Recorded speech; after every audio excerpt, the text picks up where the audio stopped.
பிரிட்டனில் உங்களுக்கு பிடித்தமான இல்லங்களை சொந்தமாக்கிக் கொள்ள எப்பொழுதும் நாடுங்கள் Shri estate agent accountancy and tax.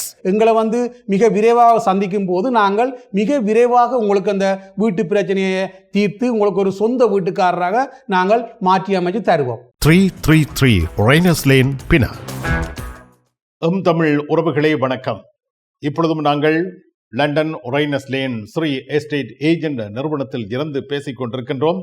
வீடுகளின் விலை என்பது மிகப்பெரிய வீழ்ச்சியை சந்தித்திருப்பதை சென்ற பதிவிலே எங்களுடைய ஸ்ரீ எஸ்டேட் ஏஜென்ட் உரிமையாளர் ராஜன் அவர்கள் தெரிவித்திருந்தார். பலர் அழைப்புகளை மேற்கொண்டிருக்கின்றார்கள், பலர் நேரிலே வந்து ஆலோசனைகள் பெற்றிருக்கின்றார்கள். இப்பொழுதும் அதே நிலைமைதான் இருக்கின்றது என்பதை நாங்கள் அறிந்து கொள்ளக்கூடியதாக இருக்கிறது. அதற்கு முன்னதாக பிரிட்டனின் பணவீக்கம் குறைவடைந்துள்ளது என்கின்ற ஒரு செய்தி இருக்கின்றது. ஆனால் மத்திய வங்கி தனது வட்டி வீதத்தை குறைக்காமல் இருக்கிறதே, இது ஏன்? இதற்கு என்ன ஆலோசனைகள் நீங்கள், அதாவது மத்திய வங்கிக்கு அல்ல மக்களுக்கு என்ன ஆலோசனைகள் நீங்கள் நிச்சயமாக இது ஒரு நல்ல ஒரு கேள்வி. நல்ல நேரத்தில் 30ஆம் தேதி இந்த மத்திய வங்கி தன் வட்டி வீதத்தை ஹோல்ட் பண்ணி வச்சிருந்தவ. ஏன்னு சொன்னால் ஒரு குவார்ட்டரை குறைக்க வேண்டிய தேவை இருந்தும் அவர்கள் அதை குறைக்காமல் வச்சிருந்த. அமெரிக்காவும் தன்னுடைய அமெரிக்க மத்திய வங்கியும் வட்டி வீதத்தை ஹோல்ட் பண்ணிட்டான்.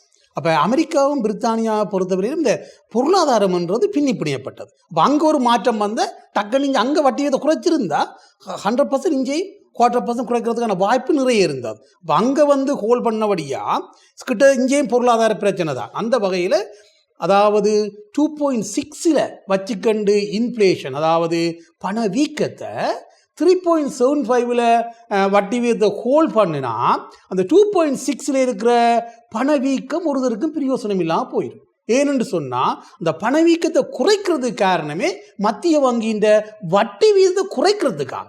அப்போ இன்ஃப்ளேஷன் உண்மையாக பார்த்தீங்கன்னா எங்களுக்கு உண்மையாகவே அது பேங்க் ஆஃப் இங்கிலாந்து அறிவிச்சிருக்குது. உண்மையாகவே ஒரு ஒரு என்னென்னு சொல்கிறது, பெட்ரோல் ப்ரைஸ்லேயோ உணவுகள்லையோ எதுலேயும் பெரிய அளவில் மாற்றத்தை நாங்கள் காண இல்லை. ஏனென்று சொன்னால் மத்திய வங்கி ஒரு 1/4% தன்னுடைய அதாவது 3.7 இருந்து 3.5 வந்திருந்தா அதால் நிறைய பேர் பலனடைஞ்சிருப்போம். ஆகவே உண்மையாகவே பிரித்தானிய பொருளாதாரம் ஒரு பாதாளத்தில் போய் கொண்டிருக்கிறது தான் இந்த மத்திய வங்கி வட்டி வீதத்தை ஹோல்ட் பண்ணதிலிருந்து நாங்கள் அறியக்கூடிய மாதிரி இருக்கு. ஏனென்று சொன்னால் பிரித்தானியா பொருளாதாரம் சர்க்கிள் பண்ணதில்லை. அதாவது 2.6க்கும் 3.5க்கும் ஒரு 1%க்கு மேலே வித்தியாசம். 100% 1/4% குறைக்க வேண்டிய மத்திய வங்கி குறைக்க முடியாமல் இருக்குது. உண்மையாகவே பிரித்தானியாவின் பொருளாதாரம் பாதக நிலைமைக்கு போய்கொண்டிருக்கிறது.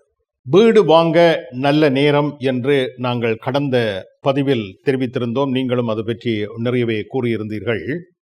இந்த நிலையிலே, அதாவது வீட்டு விலை குறைவடைந்திருக்கின்ற நிலையில் மக்கள் உங்களிடம் வருகின்றார்கள். அவர்களுக்கு நீங்கள் எவ்வகையான ஆலோசனைகள் வழங்குகின்றீர்கள்? அவர்களை எவ்வாறு நீங்கள் நெறிப்படுத்துகின்றீர்கள்? நல்ல ஒரு கேள்வி. உண்மையாகவே இப்போ நிறைய என்னோட கஸ்டமர் நிறைய வரியினம். ஆனால் என்ன பிரச்சனைன்னு சொன்னால் வீட்டின் விலையில் ஒரு 10% குறைஞ்சிருக்கு தான். ஆனால் அதே டைமில் வங்கிகள் எக்கனாமிக், அதாவது பிரித்தானிய பொருளாதாரம் வீழ்ச்சி அடைஞ்சுன்னு போகிறதால வங்கிகள் எல்லாம் தங்களுடைய மோர்கேஜை தருவதற்கு கடினமாக்கி இருக்கணும். இப்போ அநேகமாக 2 கிழமையாக எங்களுக்கு நாங்கள் நிறைய மக்களுக்கு இந்த மோர்கேஜில் எடுத்து கொடுக்குறோம். நாங்கள் அந்த வகையில் கிட்டத்தட்ட 25,000 கஸ்டமருக்கு மேலே நாங்கள் எடுத்து கொடுத்துருக்கிறோம். அதே போன்று தொடர்ந்து எடுத்து கொடுத்துருக்கிறோம். அப்படி கடினமான நிலைமையிலையும் நாங்கள் அதை எடுத்து கொடுத்துட்டு தான் இருக்கிறோம். ஆனால் மோர்கேஜ் இப்போ கடந்த 2 கிழமையாக சரியாக, அதாவது கொமர்ஷியல் மோர்கேஜாக இருக்கட்டும், பாய்லேட்டாக இருக்கட்டும், ரெசிடென்ட் மோர்கேஜாக இருக்கட்டும், எதுவாக இருந்தாலும் கடுமையாக்கப்பட்டிருக்கிறது. இந்த கடுமையை வெல்ல வேண்டும். நிச்சயமாக அது உங்களால் முடியும் என்று நான் நம்புகிறேன். ஆகவே அந்த கடுமையை வென்று உங்களிடம் வருகின்ற வாடிக்கையாளர்களுக்கு நீங்கள் உதவியாக வேண்டும். ஏனென்றால் நீங்கள் தான் எப்பொழுதுமே சொல்வீர்கள், எங்களுடைய மக்கள் ஒரு வீட்டுக்கு சொந்தக்காரராக பிரிட்டன் நாட்டிலே வாழ வேண்டும். இது உங்களுடைய ஒரு தாரக மந்திரமாகவே நீங்கள் எப்பொழுதும் சொல்லிக் கொண்டிருக்கின்றீர்கள். ஆகவே இந்த கடுமையான சூழ்நிலைகளுக்கு உள் இருந்தும் எந்தெந்த இடத்திற்குள் நுழையலாம், எவ்வாறு நுழையலாம், அங்கிருந்து எப்படி மக்களுக்கு அந்த மோட்கேஜை பெற்றுக் கொடுக்கலாம் என்பதை நீங்கள் மிக தெளிவாக ஆலோசித்து அதற்குரிய இடங்களில் இருந்து மக்களுக்கு அந்த உதவியை நீங்கள் வழங்கிக் கொண்டிருக்கின்றீர்கள் என்று நம்புகின்றேன். நிச்சயமாக அது தொடரக்கூடியதாக இருக்கிறதா? நிச்சயமாக. அதாவது கடினமான கேஸுகளையும் எங்களுடைய 25 வருஷ அனுபவத்தை வச்சு, அதாவது மோர்கேஜ் எடுக்க முடியாதவர்களுக்கு கூட அந்த விடயங்களை கவனித்து அவர்களுக்கு எப்படியான வழிகளை நாங்கள் கையாளலாம். அதாவது ஒருவருக்கு அதாவது டிபாசிட் பிரச்சனை, அதாவது மணி லாண்டரிங் லோ வந்து இப்போ கடுமையாக்கப்பட்டிருக்கு. ஆகவே அந்த டிபாசிட்டுகள் எல்லாம் எடுத்துக்கொண்டு வரைக்குள்ள சில பேர் நகை அடை வச்சு கொண்டு வருவினோம். இப்படியான விடயங்களை எல்லா வங்கிகளும் எடுத்துக்கொள்ள மாட்டோம். அதாவது அவைகளுக்கு அந்த 6 மாதமோ 1 வருஷமோ அந்த டிபாசிட் அவை பேங்க் அக்கௌண்ட்ல இருக்க வேணும். சடன்லியா போட்டு ஒரு 4 தரம் 5 தரம் நகையை வித்தோ நகையை அடைய வச்சோ அப்படி கொண்டு வர்ற பட்சத்தில் வங்கிகள் அவைகளுக்கான மோர்கேஜ்களை தர மாட்டினோம். அப்போ அவைகளுக்கு நாங்கள் என்ன செய்கிறோன்னு சொன்னால், உடனடியாக அவைகளுக்கு அந்த பிரிட்ஜிங் கம்பெனிகள், அதாவது தற்காலிகமாக ஒரு 12 மந்த்துக்கு தர்ற பிரிட்ஜிங் கம்பெனிகள் அவைகளுக்கு அந்த மோர்கேஜ்களை தரக்கூடிய வாய்ப்புகள் இருக்குது. அப்போ அவைகள் மூலமாக நாங்கள் அந்த கடுமையான ஆட்களுக்கு அந்த பிரிட்ஜிங் மூலம் அவைகளுக்கு அந்த மோர்கேஜை எடுத்து 3 மந்த்லேயோ அல்ல 6 மந்த்லேயோ அவர்களுடைய லேண்ட் ரிஜிஸ்ட்ரி எல்லாம் ரிஜிஸ்டர் பண்ணப்பட்டு அவர்கள் வீட்டுக்கு சொந்தக்காரர் ஆகின பிறகு நாங்கள் டேர்ம் லோனுக்கு போய் அவர்களுக்கு செய்து கொடுக்குறோம். இதெல்லாம் அந்த கடுமையாக இருக்கிறவர்களுக்கு நாங்கள் கையாளுற வழியால். அப்போ இது வந்து நாங்கள் 25 வருஷ அனுபவ ரீதியாக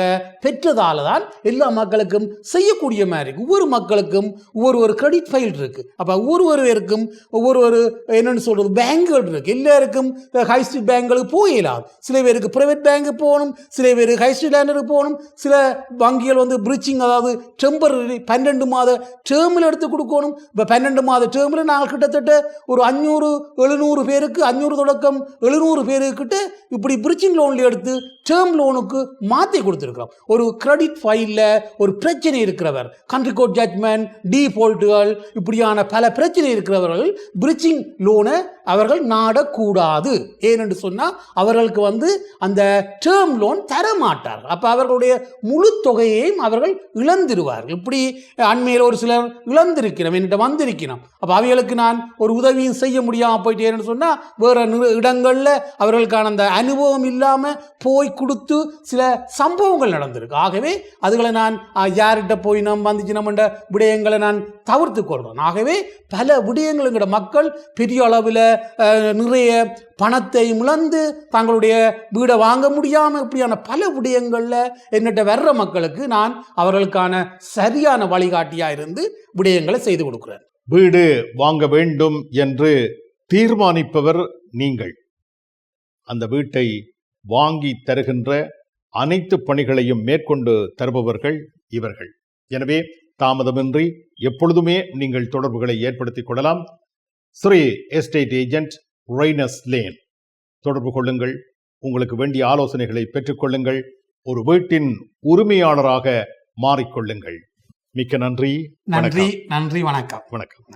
பிரிட்டனில் உங்களுக்கு பிடித்தமான இல்லங்களை சொந்தமாக்கிக் கொள்ள எப்பொழுதும் நாடுங்கள் Shri estate agent accountancy and tax. எங்களை வந்து மிக விரைவாக சந்திக்கும் போது நாங்கள் மிக விரைவாக உங்களுக்கு அந்த வீட்டு பிரச்சனையை தீர்த்து உங்களுக்கு ஒரு சொந்த வீட்டுக்காரராக நாங்கள் மாற்றி அமைச்சு தருவோம். 333 ரெய்னஸ் லேன், பினாங்.